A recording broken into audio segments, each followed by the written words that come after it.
Welcome to your Robbins Regional Wrap, your one-stop shop for all your Houston County news. I'm Megan Western. Each week, we're taking you through what's happening in Houston County, Warner Robins, Robbins Air Force Base, and your very own neighborhood.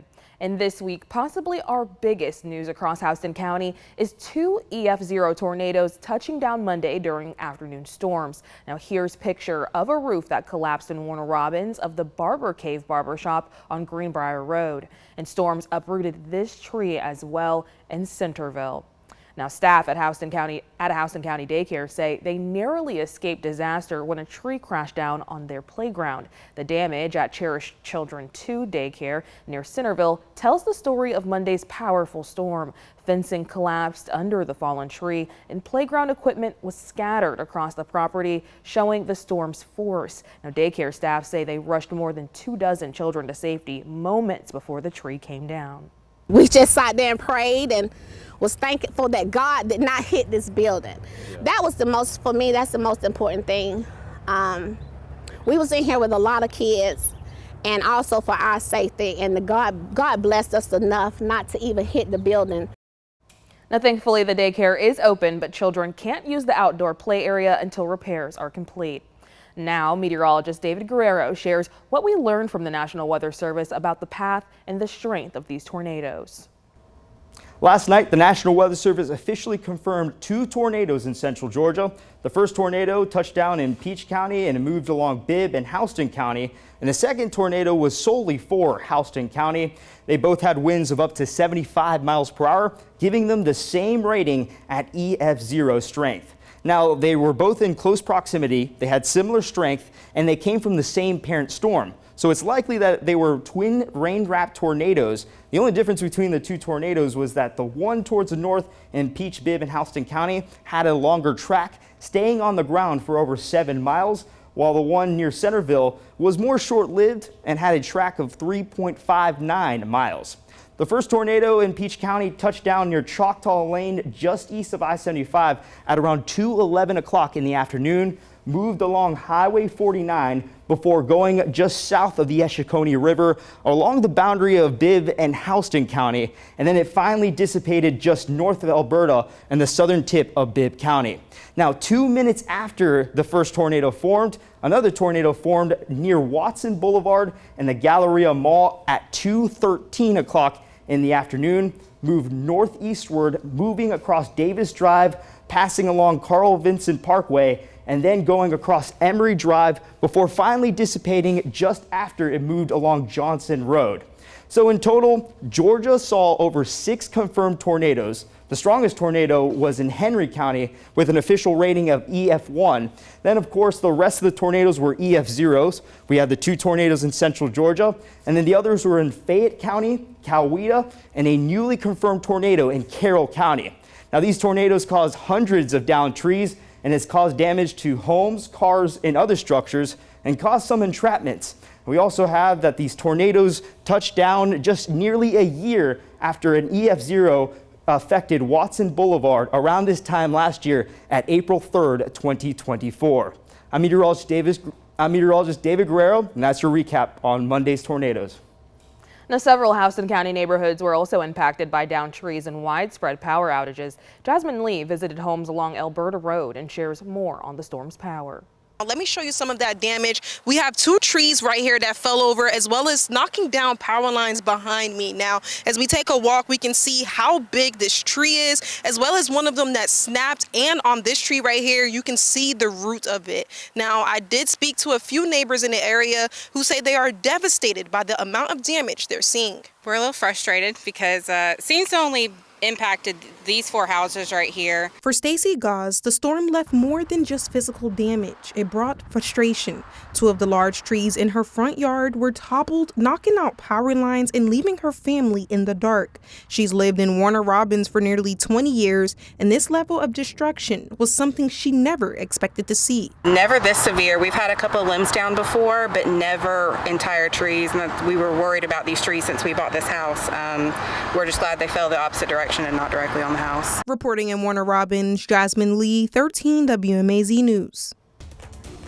And this week, Houston County officials broke ground on a new Warner Robins Police Training Center. Crews smashed their crane into the existing building, making room for a new 4,800 square foot center. The current center is over 30 years old, and leaders say it doesn't meet city standards. Now they hope to welcome trainees with new features like AC and heating systems, plus mock housing for the department's SWAT team. Chief Wayne Fisher says this will improve the community firearm trainings they host, and agencies across the region can actually receive training here. Lieutenant Kirk Lowry says this is a major morale boost and will make training more efficient. Raising a baton in the air. The ceilings here were only 8 feet. We would hit lights, we would hit ceiling fans, stuff like that. The new building will have, like Chief Fisher said, will have an area for defensive tactics training with a high ceiling. I could put about 20 people in here. I had PowerPoint, I had a projector and everything, but now I'll be able to put a lot more. Now, Chief Wayne Fisher says construction should wrap up in September, weather permitting. And an update on a lawsuit involving the city of Warner Robins. A judge dropped former Mayor Randy Toms and other city officials from a federal lawsuit that argues they didn't do enough to prevent an employee's sexual harassment. U.S. District Court Judge Mark Treadwell ruled Toms and 2 city officials did respond to the harassment and were entitled to qualified immunity. Judge Treadwell ruled the lawsuit against the city itself could continue, and he wrote a jury should rule on some of the factual questions, mainly whether the woman's alleged abuser occasionally entering her workspace was a continuation of the harassment, and whether the city should have done more to prevent that. But Treadwell wrote he found evidence the city responded forcefully after her first harassment complaint. No trial date has been set. In Warner Robins, police say Nicholas Jenkins is charged with felony murder and aggravated assault in the shooting death of Shaquez Head. Jenkins was arrested at the scene. On March 28th, Head was shot on Buford Drive at just after 5 p.m. Police arrested a second person, but determined that person was not involved with the crime. And a Centerville man who admitted to raping an 8-year-old will now spend 25 years in prison without parole. A judge sentenced Julian Purdue after pleading guilty to an aggravated sexual battery charge Thursday. Purdue will spend the rest of his life on probation while also being required to register as a sex offender. And 2 women are hurt after a domestic violence situation. Police got a call to a home on Leisure Lake Drive around 6:30 Thursday night. Officers found a 24-year-old stabbed, and she was taken to a nearby hospital. They also found a 50-year-old woman who had multiple cuts. Police arrested a 26-year-old man at the scene. They haven't released any names at this time, but if you have any information about this case, you're asked to call Macon Regional Crime Stoppers at 1-877-68-CRIME. And a second break-in at a Central Georgia Little League ballpark has authorities on high alert. It's the 3rd time in just 4 months at this park in Warner Robins. Now, last week we told you about a similar case in Macon. Hunter King spoke with the league's president, who says he's frustrated and concerned. They started prying here, found out they couldn't open the windows. They busted the window, took the dowel out. League President Patrick Chiappetta lays out how vandals used the park's own equipment to break in. He says it was supposed to be a day of storm cleanup at Warner Robins American Little League Park, but then it quickly turned into something worse. We came in Tuesday to kind of do a kind of damage assessment on the park. Noticed a lot of garbage around, and then when one of our board members came around the corner, he saw the window busted out. Take a look at this ballpark map. Patrick says they came right up this corridor and struck right in the heart of the ballpark at their main offices. While nothing was stolen this time, he says the damage is costly for the all-volunteer organization. The timing is especially difficult with league play now in full swing. We have rakes for the fields, and there was like a tamp, things that managers use to fix the field after games. Those were used to pry the window open, bust it open, and eventually pry that other garage door open. This marks the 3rd break-in at the ballpark since November after 20 years without a crime there, according to Chiappetta. Warner Robins police are now investigating whether the cases are connected. This security footage is from that break-in in November. It shows masked people targeting the same area. Investigators say the perpetrators wore gloves this time, making identification difficult. Now the league and police both ask for anyone who might know what happened to speak up. You're not stealing money from me, you're stealing money from the kids and the ballpark and the projects we have planned. In Warner Robins, Hunter King, 13 WMAZ News. Detective Garcia with the Warner Robins Police also told us his department is coordinating with investigators in Bibb County, where a similar break-in happened last week. Surveillance video captured the suspects in the act. You're seeing that video now. Investigators told us 3 people broke into a concession stand at Freedom Park and stole food. Now, if you have any information about these cases, you can call Warner Robins Police at 478-302-5378. And Georgia lawmakers are cracking down on dealers selling fentanyl. A bill passed by state lawmakers would put dealers behind bars for decades. Governor Kemp is expected to sign the measure soon. Hunter King talked to Houston County's district attorney about what this could mean for the community. The CDC says fentanyl killed more than 2,600 Georgians last year, more than 7 a day. Now, a bill moving through the General Assembly, the Fentanyl Eradication and Removal Act, takes aim at dealers. It would impose prison time even longer than some murder sentences. Houston County's top prosecutor, Eric Edwards, says this is a step in the right direction. It's an enormous problem, and it's not unique to Houston County by any means, but it is a problem that we're not immune to here. The new law would sentence anyone caught with 4 grams of fentanyl in prison for at least 10 years with a $75,000 fine. That's about the weight of 4 paper clips. That might not sound like much, but Eric Edwards says it's enough to kill thousands. With 2 milligrams being a lethal dose, we estimated that to be about 266,000 lethal doses of fentanyl taken off the streets. Edwards is talking about a Houston County drug bust from 2023 where deputies arrested 93 people in just 3 months. Right now, his office is handling about 30 fentanyl cases. And he says local dealers aren't being caught on I-75. Edwards says they're setting up shop right in our neighborhoods. State lawmakers hope these harsh penalties will scare dealers away from selling fentanyl altogether. You're talking about something that is so much more deadly than any other substance we regularly encounter. The penalty for its possession should be harsher, frankly. Some in the legislature say we should focus more on the treatment than the punishment. But supporters welcome tougher penalties as a way to save lives. Reporting in Houston County, Hunter King, 13 WMAZ News. If Governor Kemp signs the bill, it'll take effect July the 1st. The state is also making Narcan, the overdose reversal medication, more available in public places, like defibrillators for heart attacks. And headed to downtown development, Warner Robins is devoting a lot of money to growth, $5 million in fact. I took a look at whether your tax dollars are contributing to the Commercial Circle project. No property tax dollars have been applied to any of the Commercial Circle redevelopment. An open records request revealed the city used 2012 and 2018 SPLOST dollars for the bulk of the funding. That means more than 170,000 Houston County residents put only a few dollars into the project, and visitors added their coins too. It's been literally decades that we've seen the decline and the deterioration.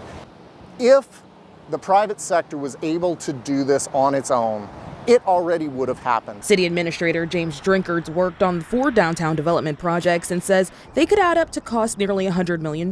So now they're doing the work to encourage private businesses to take on future costs. Here's how they've invested money so far. $5.1 million went into buying property, $200,000 into demolitions. But long term, Drinkards says public dollars will come into play. Reworking Watson Boulevard, Perkins Field, the Civic Center, public facilities. They also put $89,000 into environmental testing to fix soil and chemical pollution, and they're still waiting on results, which will also guide future costs and plans. Remnants of it are still going to be such that you could never put, say, a restaurant on that site. But that site may be perfectly good for a parking deck. And the next year, Drinkards says they're working on design and architectural guidelines, which will also affect total costs. But he says once complete, it'll pay the community back time and time again. Now, after seeing the new renderings, people also asked how established businesses will fit into the future project. Drinkards says they aren't forcing property owners to sell or change their buildings. And downtown Perry may get a major makeover as city leaders look to expand the area. Hunter King talked with Perry leaders and businesses about the changes that could be coming. Perry's downtown is more than just a collection of buildings. It's a community heartbeat. At least that's what the regulars say. All of our customers, they love downtown Perry. Everyone that comes here talks about downtown Perry, how much they love it. But city leaders see untapped potential just north of downtown. It's the area surrounding the Perry Event Center near Northside Drive and Macon Road. We wanted to make sure we were taking a proactive approach about casting a vision for that area. The small area plan targets 25 parcels along Macon Road, Northside Drive, and Meeting Street. Most parcels are already zoned commercial, with one recently rezoned from residential to commercial. Walkability is a key for Perry, and city leaders hope that these new plans will encourage more walking outside the downtown. At Addison Grace Hair Salon, owner Christy Clark sees potential for growth. It's definitely growing, and I like that as a business owner. The plan includes expanding downtown features like the landscaping, benches, and banners that you already see. Kim Hickman volunteers at a thrift shop in the newly planned zone. We're a little removed out here from downtown, but when big events happen, for example, at the fairgrounds, we get a lot of traffic from that. Some private developer signs are already up, and plans for mixed-use commercial projects are in the works. The city hopes for more loft-style homes in the planned area. Reporting in Perry, Hunter King, 13 WMAZ News. Now, the city says the completion timeline will depend on private development and market interest. And this week, the stock market plummeted after the Trump administration lays out global tariffs. It marks what could be a tough transition for consumers and businesses. Investors are worried the tariffs will affect company profits and consumer prices. Hunter King spoke with 2 economic advisors about what this could mean for you. Investors watched nervously as the stock market experienced its worst day since the pandemic. Financial experts warn the market volatility could signal tough economic times ahead. James Griggers, a financial planner in Warner Robins, believes a recession could be on the horizon. In the short term, we're going to see some volatility in the markets. We're going to see some unemployment go up. We're going to see some inflation go up. And so we're in for some tough times in the short term. Major banks have raised recession concerns, but financial advisors say your response should depend on your age and retirement timeline. For those closer to retirement, Griggers recommends safer options. Typically, the safest investments you're going to find are government-backed securities. So whether that's U.S. Treasuries, certificates of deposit, some agency bonds. Sherry Goss from Lifespan Wealth Management advises against panic selling. I would just hang in there, don't react, read truth, pay attention to what's going on, but don't panic and don't panic sell. And for younger investors, well, Goss sees opportunity. If you're young and you're investing, this is the time to be putting money in because you're buying it at a discount. Both financial advisors stress the importance of seeking personalized advice based on your financial situation. Reporting in Houston County, Hunter King, 13 WMAZ News. The Federal Reserve is scheduled to meet next week to discuss interest rate policies. And moving to education now, as students take a break this spring, a group of young learners is trading in their vacation for some high-flying hands-on STEM activities.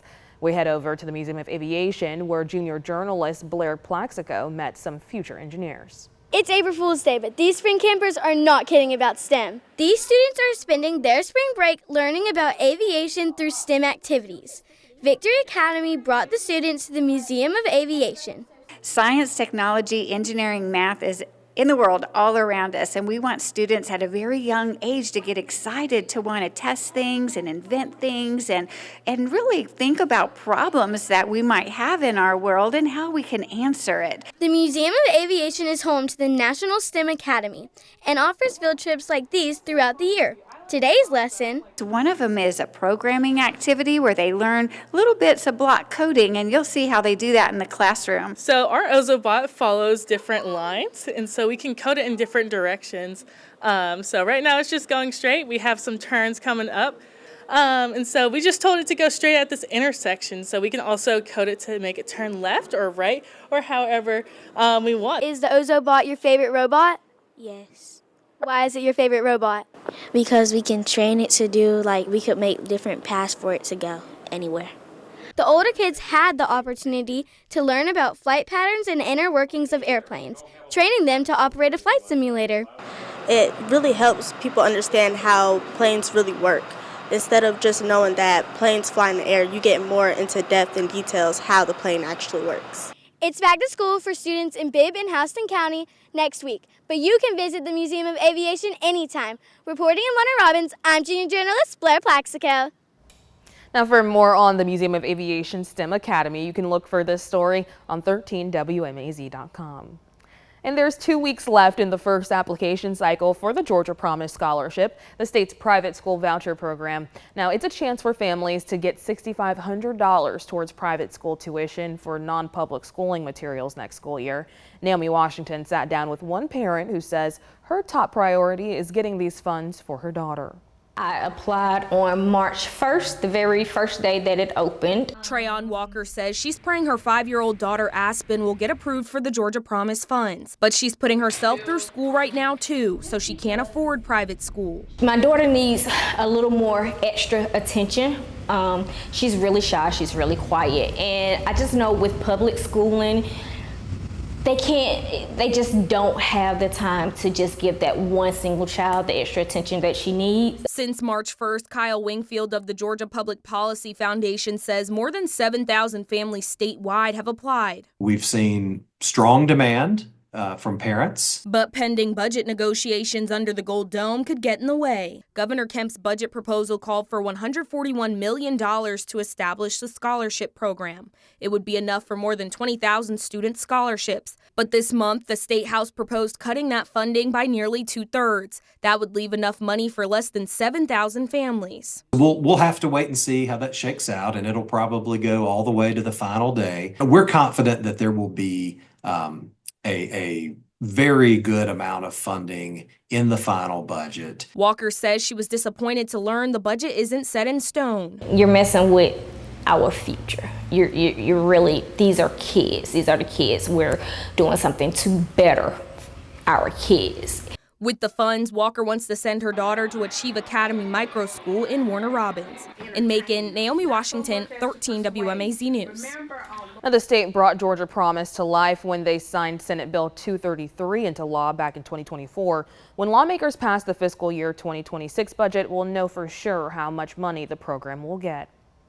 Now, that's a wrap on what's happening throughout the Robbins region this week. If you have a Houston County story you want to share with us, you can email us at news@13WMAZ.com. And make sure you come back each Friday to get all of your Houston County news and the stories that matter to you. Thanks for joining us.